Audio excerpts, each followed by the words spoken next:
In the harsh winter of 1848, in a secluded part of the Appalachian foothills of western Pennsylvania, 3 infant boys came into the world under conditions so remarkable that scholars still discuss their case in quiet, confidential tones.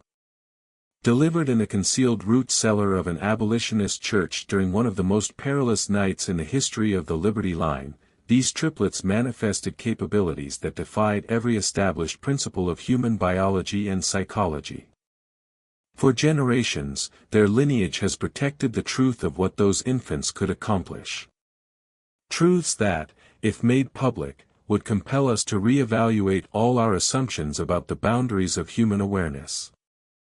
What I am about to disclose has never been shared beyond the family archives, never recorded in any official scientific publication, and never discussed in any scholarly setting. The proof has been intentionally obscured. But this evening, the facts will finally emerge into the light. Before we delve further into this unsettling narrative that starts in the gloom of America's most clandestine rescue operation, I must learn something about you, the viewer. This platform is not designed for the general audience, only for those with the courage to face enigmas that shake the very bedrock of our understanding of reality. If you are among the select few who can endure tales that erase the boundary between recorded history and unexplainable events, click that subscribe button immediately. And as you do, leave a comment stating which state you are listening from. I wish to identify where my fellow explorers of the unknown are assembling tonight. For the account you are about to hear occurred not in some far-off mythical country, but right here in America, in towns that might be alarmingly near to your own. The chronicle I am about to relate started on a biting December evening when 3 lives began their journey in the most improbable location conceivable, initiating a sequence of events that would baffle physicians and researchers for decades. The settlement of Wolf's Crossing, Pennsylvania, was scarcely more than a hamlet in 1848. With a populace of little more than 200, it was composed of a handful of humble dwellings, a combined tavern and trading post, a cooper's workshop, and the unadorned clapboard church that served the local abolitionist congregation. In contrast to their more expressive evangelical neighbors, the congregants in Wolf's Crossing lived their faith through action, their modest attire and serious disposition mirroring a profound dedication to plain living and, most crucially, to the revolutionary principle that every person was equal before God. This belief had turned their church into something much more hazardous than a mere place of prayer. It had become a designated stop on the Liberty Line, a vital waypoint for those seeking liberty journeying north from Maryland and Western Virginia. Deacon Silas Croft, a man whose calloused hands spoke of a lifetime of farming and whose sharp blue eyes held confidences that could see a dozen men imprisoned, had been managing this secret endeavor for almost 7 years. Under the church's simple pine floorboards lay an expertly hidden root cellar, reached by a trapdoor concealed under the pulpit. The cellar itself was a wonder of urgent construction. Excavated manually over many months of cautious labor, it extended almost the entire length of the structure above. Sturdy timber joists held up the ceiling, while air circulation was provided by a clever arrangement of hollow reeds that seemed part of the decorative skirting but carried clean air to those concealed below. During any given week, between 2 and 12 freedom seekers might find refuge there, some for a single evening, others for longer periods, as they awaited secure transit to the subsequent station. December of 1848 had been especially hazardous. The strengthened fugitive slave laws had empowered bounty hunters, who now patrolled Pennsylvania with legal permission to seize human property. Professional trackers like the infamous Daggett cousins had been seen in the vicinity for days, offering large sums for intelligence regarding Liberty Line activities. The anxiety in Wolf's Crossing was so intense it felt tangible. Every unfamiliar face, every knock at the door after nightfall, every odd noise could mean discovery and ruin. It was against this backdrop of dread and secrecy that a young woman had come to the church 3 days prior. She identified herself only as Cora, said she was 18 years old, and was clearly with child, very far along. Silas Croft had taken one glance at her distended abdomen and known immediately that she would not be traveling further north for some time. What he had not anticipated was how imminently that child would arrive, or how deeply its birth would transform all they believed about human nature.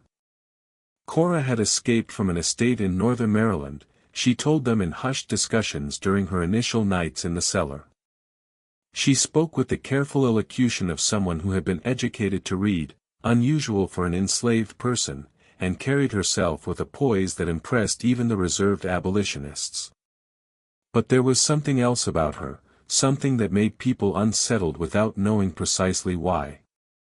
She appeared to know things, minor details, but disturbing in their precision. She would know when someone was nearing the church long before any sound was audible. She would decline food that later turned out to be tainted, though it had looked perfectly wholesome.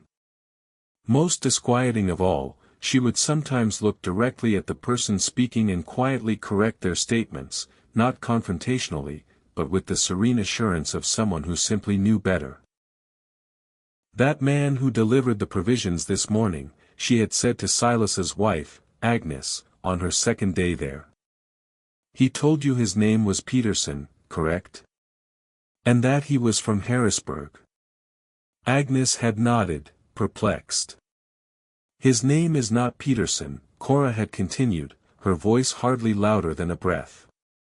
"And he has never set foot in Harrisburg. I do not know why he deceived you, but he did."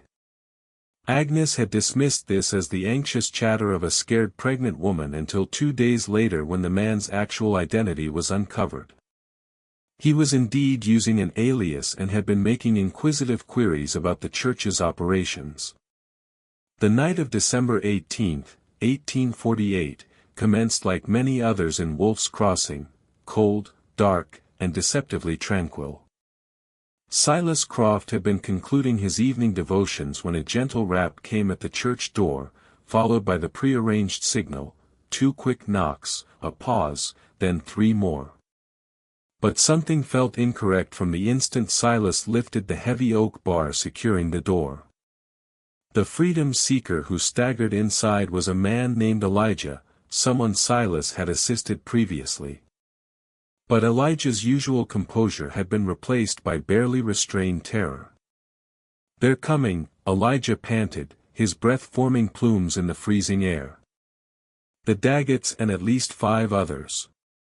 They have hounds and they know about this cellar. Someone informed." He paused, his eyes flicking toward the cellar entrance. "They may be an hour behind me, possibly less." Silas felt his blood run cold. In 7 years of Liberty Line work, they had never confronted a direct menace like this. The church had always been regarded as secure, safeguarded by the community's reputation for integrity and their meticulous security protocols. But if the Daggetts were arriving with dogs and prior knowledge of the cellar, someone had indeed betrayed them. The immediate issue was evacuation. There were currently 8 people sheltering in the cellar, including Cora, who had been having sporadic labor pains for much of the day. Agnes Croft had been observing her condition but had hoped the delivery was at least another week away. Nature, however, appeared to have different intentions. As if summoned by Elijah's words, a low groan resonated from beneath the floorboards. Agnes's face lost its color. "Silas," she whispered. "Cora's time is now. Right now." The next several hours unfolded like a nightmare sculpted from ice and terror. While Silas and 2 other men worked desperately to evacuate the other 7 freedom seekers through the church's hidden eastern tunnel, a hand-dug passage that emerged nearly half a mile away in a thick pine wood, Agnes and her daughter Eleanor went down into the cellar to attend to Cora's labor. What they discovered in that confined, dimly lit space challenged every assumption they held about childbirth. Cora was indeed in active labor. But something was deeply abnormal. She was displaying none of the typical indications of strain or agony that accompanied difficult deliveries. Instead, she lay completely still on the coarse straw mattress, her eyes shut, her respiration even and measured. When contractions arrived, she did not scream out or even tighten her muscles. She simply waited, as if listening to something only she could perceive. "How many babies?" Agnes asked, pressing her ear to Cora's swollen belly in the traditional manner of midwives. Cora's eyes opened for the first time in an hour. In the flickering lamplight, they seemed almost to glow. "3," she stated simply. "3 boys. They have been waiting for this night." Agnes exchanged an anxious look with her daughter. Triplets were uncommon enough in the best situations, but triplets born in a hidden cellar while bounty hunters advanced with bloodhounds was a scenario beyond anything in her knowledge. More troubling was Cora's certainty about the baby's gender and her strange remark about them waiting. How could unborn infants wait for anything? The sound of horses in the distance cut through Agnes's bewilderment. Silas's voice called down from above. "They're here. The tunnel is clear, but we cannot risk moving Cora now." What happened next was recorded in Agnes Croft's personal diary, a manuscript that remained concealed within her family for over a century before being found in 2005 during the restoration of an ancestral home. According to her account, written merely days after the events, Cora's labor accelerated dramatically the moment the bounty hunters reached the church. But it accelerated in a manner that defied medical comprehension. The first infant was born in total silence. No crying, no sound whatsoever, except for Cora's barely audible breathing. Agnes caught the child, a perfectly formed boy, and was shocked to find him already breathing normally, his eyes open and attentive. Before she could even sever the umbilical cord, the second baby arrived, again in complete silence, again breathing and conscious from the instant of birth. The third followed less than a minute later, completing what Agnes described as the most unnatural natural birth I have ever witnessed. But the most bizarre part was still to come. As Agnes worked to clean and swaddle the 3 newborns, footsteps and voices could be heard directly overhead. The Daggett cousins had entered the church and were performing a methodical search. Heavy boots tramped across the pine floors just feet above the infants' heads. At one point, someone stood directly on the trap door that hid the cellar entrance. Throughout this entire period, with hostile men and tracking hounds just above them, the 3 babies never uttered a sound. Not a cry, not a whimper, not even the faint noises all newborns make. They lay perfectly still in their mother's arms, their identical dark eyes moving back and forth as if tracking the movement of the searchers above. It was as if they somehow comprehended that their survival depended on absolute quiet. Cora never spoke during the search. According to Agnes's diary, she simply held her 3 sons and murmured to them in a language that resembled no dialect Agnes had ever encountered.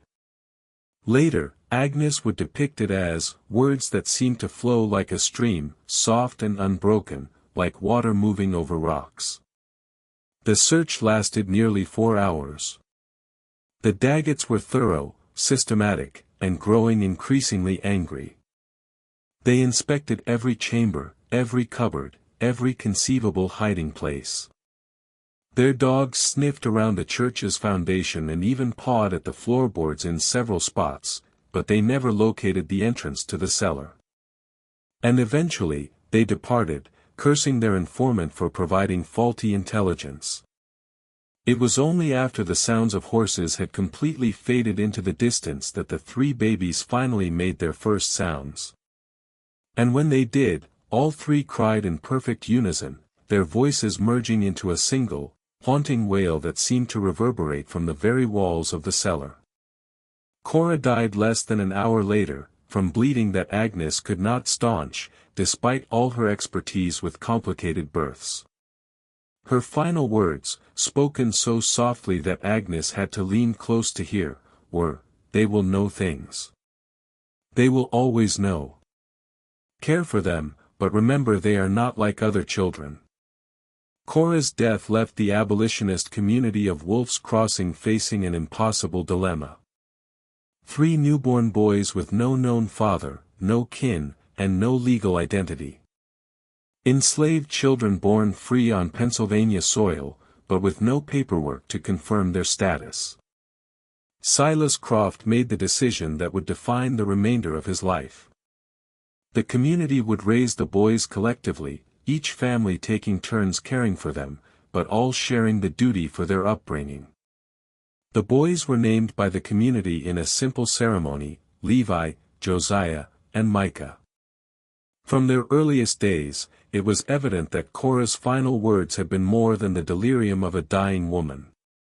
The 3 boys were indeed not like other children, but in ways subtle enough to be explained away as chance by anyone not observing carefully. Agnes Croft, who had taken primary responsibility for the boys' care during their first year, began keeping meticulous notes about their conduct. These notes, discovered alongside her birth diary, provide a disquieting look into the early manifestations of the boys' unusual capabilities.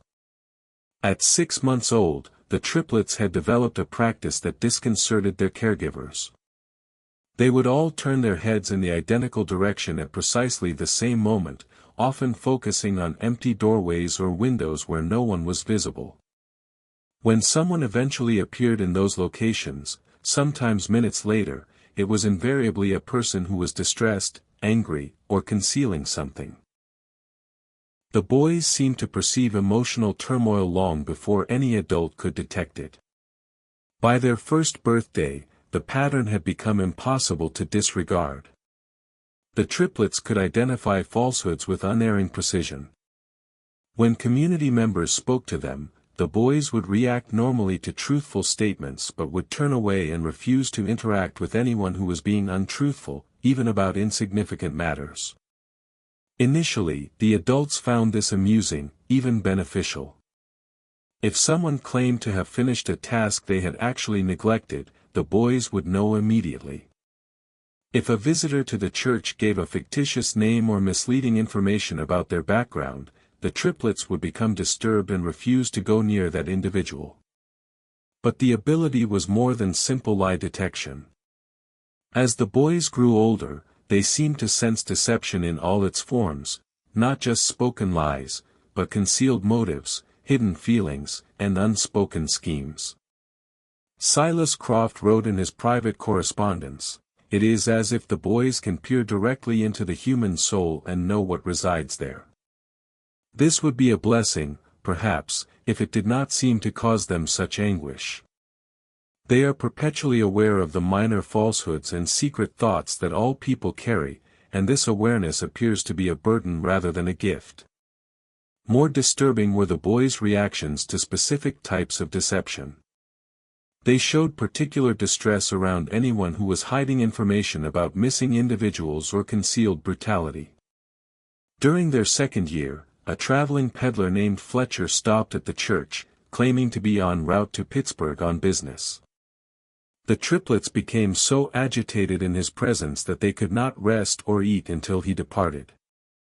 A fortnight later, news arrived that Fletcher had been arrested for the murder of his associate, whose body had been hidden in Fletcher's cart during his visit to Wolf's Crossing.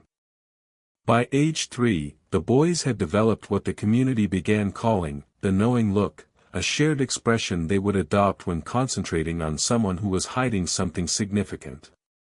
All 3 would turn their heads simultaneously, their dark eyes seeming to penetrate whoever had drawn their attention.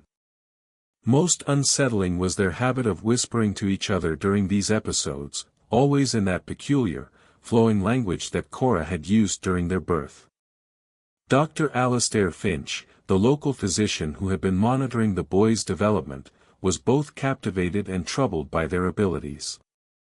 In a letter to a colleague at the Philadelphia Medical Society, he wrote, "I have examined these children repeatedly and can find no physical abnormality that would explain their unusual perceptive abilities.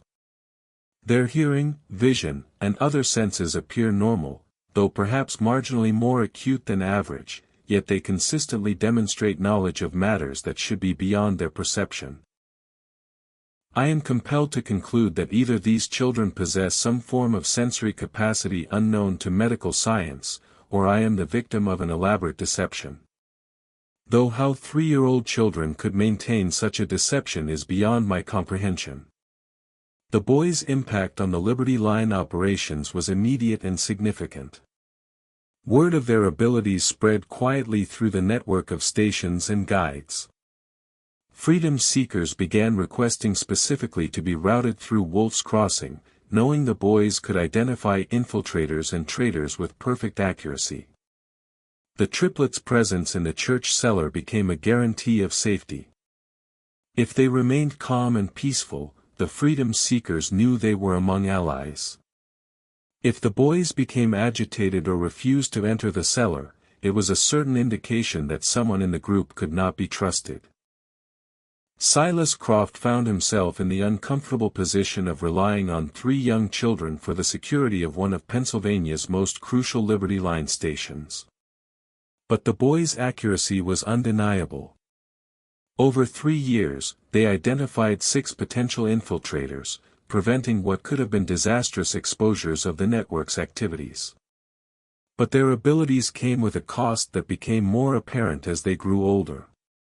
The boys were increasingly isolated from other children, who found their intense stares and whispered conferences unsettling. Adults in the community, while thankful for the protection the boys provided, could not shake the sensation that they were being constantly assessed and judged. Even the most honest individuals felt uneasy under the triplets' watchful gaze, knowing that every thought and emotion was somehow visible to them.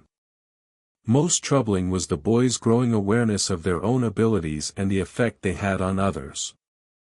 By age 4, they had learned to moderate their behavior around strangers, keeping their knowing looks subtle and their whispered consultations private. But this self-awareness seemed to deepen their isolation, creating a barrier between them and the rest of the world that grew more pronounced with each passing year. The year 1852 brought changes to Wolf's Crossing that would test the triplets' abilities in ways no one could have predicted. The ongoing national tension surrounding slavery had inflamed passions throughout Pennsylvania, and Liberty Line activities were becoming increasingly dangerous. Federal agents were conducting more frequent inspections, and bounty hunters like the Daggett cousins were operating with virtual impunity. It was during this period of heightened peril that the boys, now 4 years old, began demonstrating a new and more disturbing aspect of their abilities. They could not only detect deception and hidden emotions in people who were present, they seemed to sense the emotional distress of people who were miles away. The first documented instance occurred on a frigid March morning when the triplets suddenly became extremely agitated despite being safely inside the warm church with their usual caregivers. All 3 boys began crying simultaneously, not the normal crying of upset children, but a keening wail that seemed to express profound terror and desperation.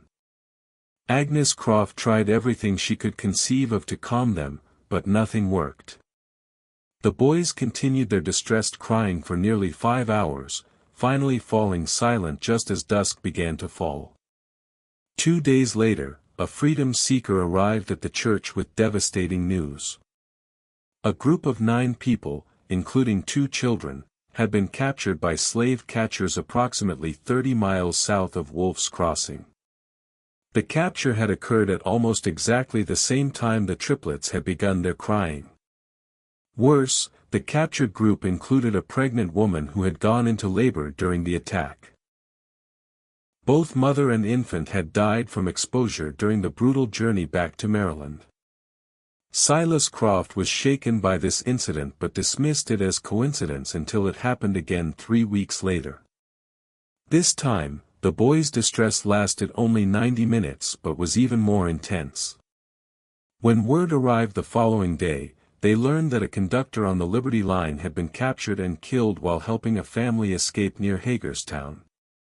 Again, at the exact time the triplets had begun showing signs of extreme distress. Dr. Finch, who had been documenting the boys' development, was called to examine them after the third such incident. His findings, recorded in his private notes, were deeply unsettling. During episodes of apparent long-distance distress sensing, the boys' pulse rates become synchronized, their breathing patterns identical, and their body temperatures drop by several degrees. Most remarkably, their brain activity appears to increase dramatically. They are clearly experiencing intense mental stimulation. Despite appearing outwardly distressed, I can only conclude that their nervous systems are somehow detecting emotional trauma occurring at great distances. Though the mechanism by which this occurs is completely unknown to medical science. The boys' long-distance sensing abilities seem to be specifically attuned to situations involving deception, betrayal, and mortal danger. They never reacted to ordinary accidents or natural deaths, but they invariably detected when someone was being hunted, betrayed, or murdered. Their range appeared to extend throughout most of southern and central Pennsylvania and possibly into northern Maryland. Word of the triplets' abilities spread beyond the Liberty Line network. Families with missing loved ones began making pilgrimages to Wolf's Crossing, hoping the boys could somehow sense whether their missing family members were still alive and where they might be found. Silas Croft was reluctant to exploit the children's abilities in this way, but the boys themselves seemed drawn to these desperate families. The most remarkable case involved the Dawson family, whose 14-year-old son Benjamin had vanished while traveling to visit his grandparents in Lancaster. The boy had been missing for 2 months when his parents arrived in Wolf's Crossing, having heard rumors about 3 children who could locate lost people. Silas initially refused to involve the boys, but Levi, Josiah, and Micah approached the distraught parents on their own. Without being asked, the triplets lined up in front of Mrs. Dawson and began their characteristic synchronized whispering. After several minutes, Micah stepped forward and pointed southwest toward the Susquehanna River. "He's there," he said simply. "He's frightened, but he's alive. The man who took him isn't who he claims to be." Acting on this information, local authorities searched a remote cabin near York and found Benjamin Dawson locked in a shed along with another young boy who had been kidnapped by a man posing as a circuit preacher. The kidnapper was arrested and later confessed to planning to sell the boys to a work gang heading west. The rescue of Benjamin Dawson marked a turning point in how the community viewed the triplets. No longer were they simply children with an unusual ability to detect lies. They were becoming something else entirely, something that made even their abolitionist guardians profoundly uncomfortable. The boys' abilities were growing stronger and more specific with each passing month, and there seemed to be no limit to their range or accuracy. But perhaps most disturbing was the boys' increasing emotional detachment from the world around them. The constant awareness of deception, violence, and human suffering was taking its toll. They rarely smiled, seldom played, and spent most of their time huddled together, whispering in their private language. When they did interact with adults, their conversations were marked by a wisdom and sadness that seemed impossible in children so young. Dr. Finch, in his final notes about the boys before his death in 1854, wrote, "I fear that we are witnessing the emergence of human beings who are fundamentally different from the rest of our species. Their abilities appear to be expanding rather than stabilizing, and I cannot predict what they might become capable of as they mature. More troubling is the psychological cost of their gifts. These children are bearing witness to more human suffering and evil than most adults encounter in a lifetime, and they are doing so without the emotional defenses that adults develop over time. I do not know what kind of men they will become, but I fear they will be men apart from all others, forever isolated by their terrible knowledge of what lies hidden in the human heart." The escalating national conflict in the mid-1850s brought unprecedented chaos to Pennsylvania's Liberty Line operations, but it also created new opportunities for the triplets to demonstrate the true extent of their extraordinary abilities. As tensions between North and South intensified, the boys started exhibiting reactions to violent activities that defied all logical explanation. Silas Croft first noticed this new development during the autumn of 1854 when 6-year-old Levi, Josiah, and Micah began showing signs of extreme agitation for several days running. The boys would stand at the church windows looking south toward the Mason-Dixon line, their faces marked by expressions of horror that seemed far too mature for their years. When Silas asked what was troubling them, Micah, always the most vocal of the three, simply said, "Too much blood will be spilled." So much blood. 3 days later, news arrived of violent clashes in Kansas Territory between pro-slavery and anti-slavery settlers, events that would become known as Bleeding Kansas. The timing was impossible to dismiss as coincidence, especially when similar incidents began occurring with increasing frequency. The boys seemed to sense major violent engagements days or even weeks before news of them reached Wolf's Crossing, and their emotional reactions corresponded precisely to the scale of violence involved. More disturbing was their apparent ability to detect specific individuals among the hundreds of people moving through the region. In November of 1854, a young laborer named Robert Jenkins stopped at the church while traveling to visit his family in Gettysburg. The triplets took one look at him and immediately began their synchronized whispering, their faces showing expressions of profound sadness. Agnes Croft, now in her late 50s but still serving as the boys' primary caregiver, asked them what they sensed about the traveler.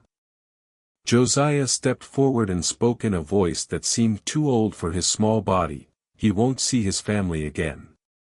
The men he travels with will rob him and leave him in the woods 2 days from now." Robert Jenkins scoffed when told of the prediction, claiming he was traveling with trusted companions and had little of value. But 2 days later, his body was found in a wooded area 15 miles east of Wolf's Crossing.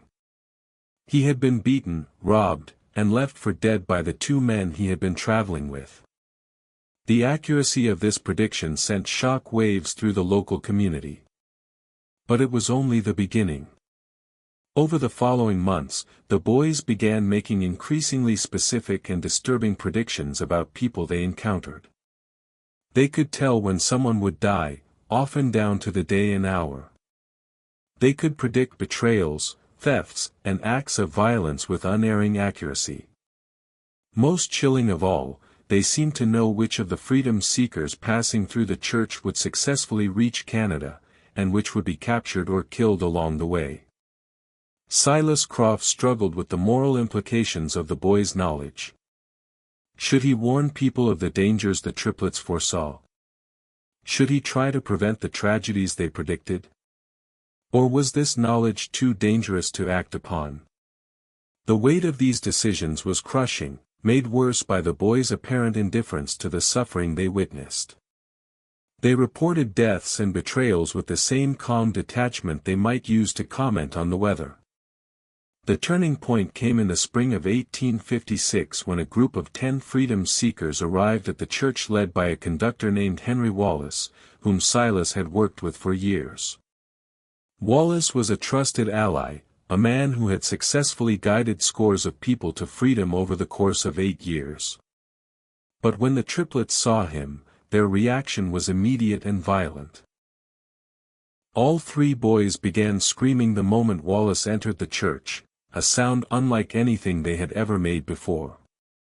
It wasn't the crying of distressed children, but something primal and terrifying, like the warning calls of animals sensing mortal danger. They screamed and pointed at Wallace, their faces contorted with an expression of pure horror. Wallace was baffled and offended by the reaction. He had never encountered anything like it from the boys, who had always been calm in his presence during previous visits. Silas tried to question the triplets about what they sensed, but they could only repeat over and over, "Death. He brings death. So much death." Despite the boys' warnings, Silas was reluctant to turn away a trusted conductor and 10 desperate freedom seekers. Wallace insisted that he had brought the group safely from Maryland and was prepared to guide them to the next station. The 10 freedom seekers, men, women, and children ranging in age from 6 to 55, seemed genuinely desperate and showed no signs of deception. But the triplets' agitation only intensified as the hours passed.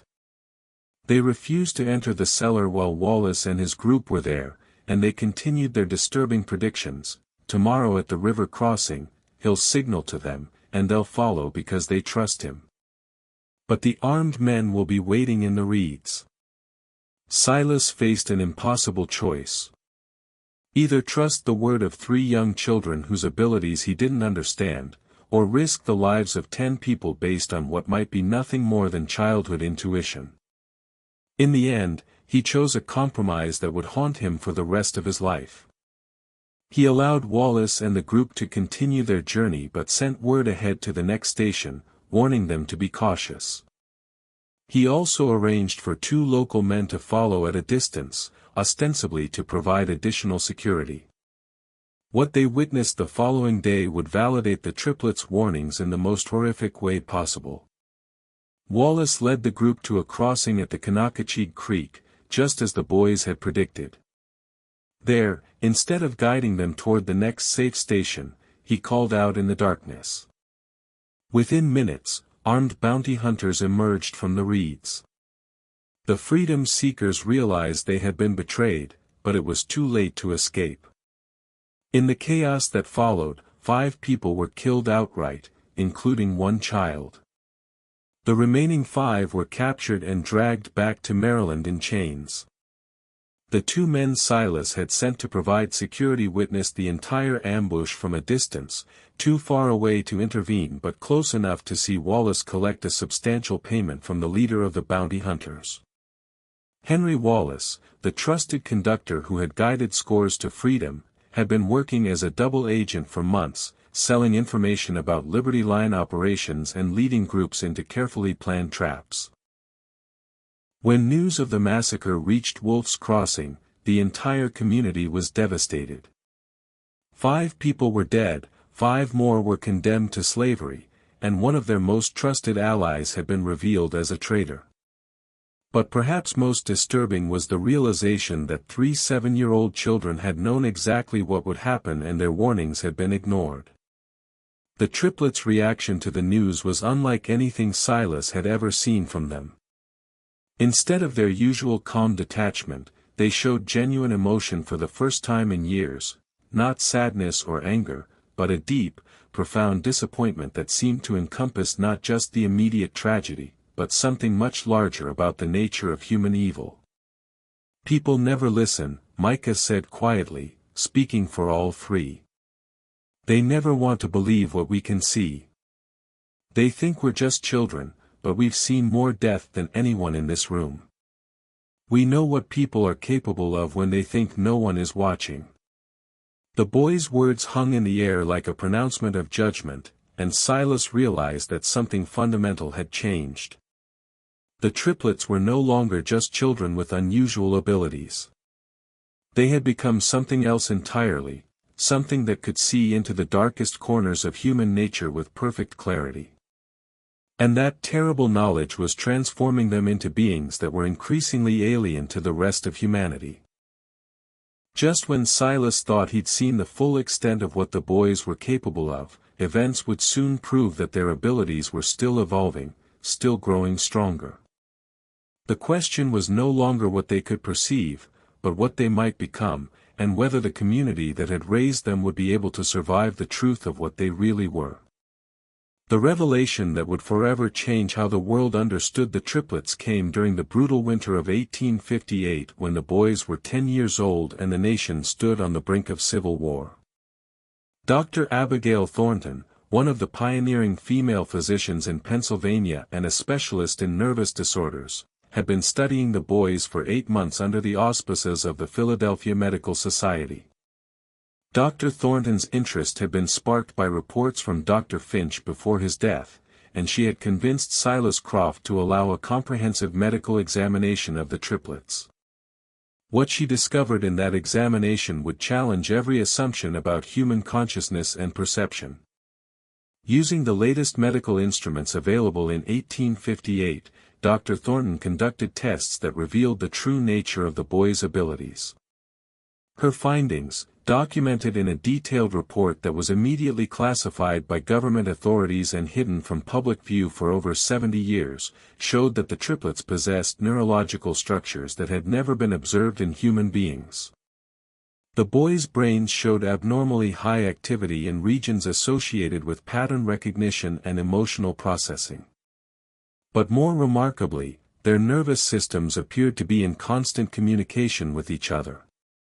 When Dr. Thornton applied mild electrical stimulation to one boy's arm, the other two showed immediate physiological responses despite being in separate rooms. Their heart rates, breathing patterns, and brain waves synchronized during periods of intense concentration, creating what she described as a single consciousness distributed across 3 separate bodies. But the most startling discovery came when Dr. Thornton began testing the boys' ability to detect deception using carefully controlled experiments. She arranged for volunteers to tell both true and false statements while the boys observed, measuring their physiological responses to each type of interaction. What she found defied all understanding of human sensory capabilities. The triplets weren't simply reading facial expressions, body language, or vocal cues to detect lies. They were responding to measurable changes in electromagnetic fields generated by human neural activity. Dr. Thornton's primitive instruments detected that the boys' brains generated electrical patterns unlike anything seen in normal humans, and these patterns seemed to resonate with the electromagnetic signatures of other people's emotional states. In simple terms, Dr. Thornton wrote in her classified report, "These children appear to possess a form of biological electromagnetic sensitivity that allows them to directly perceive the electrical activity of other human brains. When someone lies, experiences fear, or harbors violent intentions, their neural activity creates specific electromagnetic signatures that the boys can detect with the same accuracy that we might observe colors or hear sounds." This explained not only their ability to detect deception but also their capacity to sense emotional distress at great distances and their uncanny accuracy in predicting violent events. They weren't prophets or supernatural beings. They were human beings with sensory capabilities that had evolved far beyond normal human limitations. But Dr. Thornton's discoveries raised even more disturbing questions. If the boys' abilities were the result of genetic mutation, what had caused such a dramatic evolutionary leap?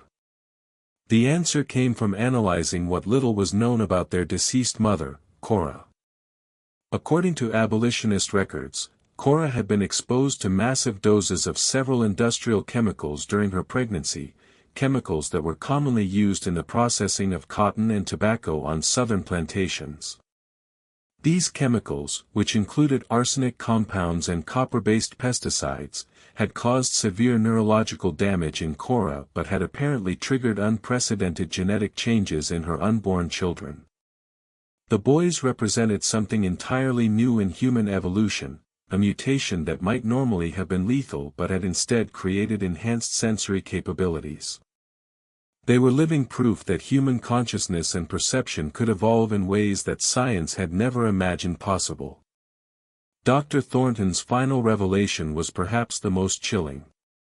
Based on her analysis of the boys' physiological structure, she concluded that their enhanced abilities were not limited to their generation. The changes that had created their electromagnetic sensitivity were dominant traits that would be passed on to their children and their children's children. "We are witnessing the birth of a new branch of human evolution," she wrote in her most confidential notes. "These boys will father children with similar abilities. And those children will be even more sensitive to human electromagnetic fields. Within 3 or 4 generations, their descendants may possess sensory capabilities that will make current human perception seem primitive by comparison." The implications were staggering. If Dr. Thornton was correct, the triplets weren't just medical curiosities.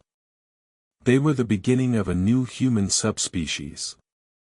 And if their abilities continued to strengthen with each generation, their descendants might eventually be able to read human thoughts as easily as observing facial expressions. But the most immediate concern was what to do with this knowledge. The nation was moving toward civil war, and both government and private interests would be desperate to exploit the boys' abilities for intelligence and security purposes. If word of their capabilities spread beyond the small abolitionist community, the triplets would become valuable assets to be captured, studied, and used as weapons. Silas Croft faced an impossible decision. Dr. Thornton was prepared to publish her findings, which would bring international attention to the boys but would also ensure their safety through public scrutiny. Alternatively, the research could be suppressed, protecting the boys' privacy but leaving them vulnerable to those who already knew of their abilities. The decision was made for them on a cold January morning when federal agents arrived in Wolf's Crossing with orders to bring the triplets to Philadelphia for consultation on matters of public safety. Someone in the government hierarchy had learned of Dr. Thornton's research and decided that the boys' abilities could be valuable for interrogating suspected criminals and detecting subversive activities. But the triplets had sensed the agent's approach long before they reached the church. When Silas found the boys that morning, they were already packed and ready to leave, their few possessions bundled in small cloth sacks. "We have to go," Levi said simply. "If we stay, bad things will happen to everyone here. We've seen it." Josiah nodded gravely. "The men who are coming don't just want to use us. They want to study us, cut us open, see how we work. And when they're done with us, they'll come for our children and our children's children."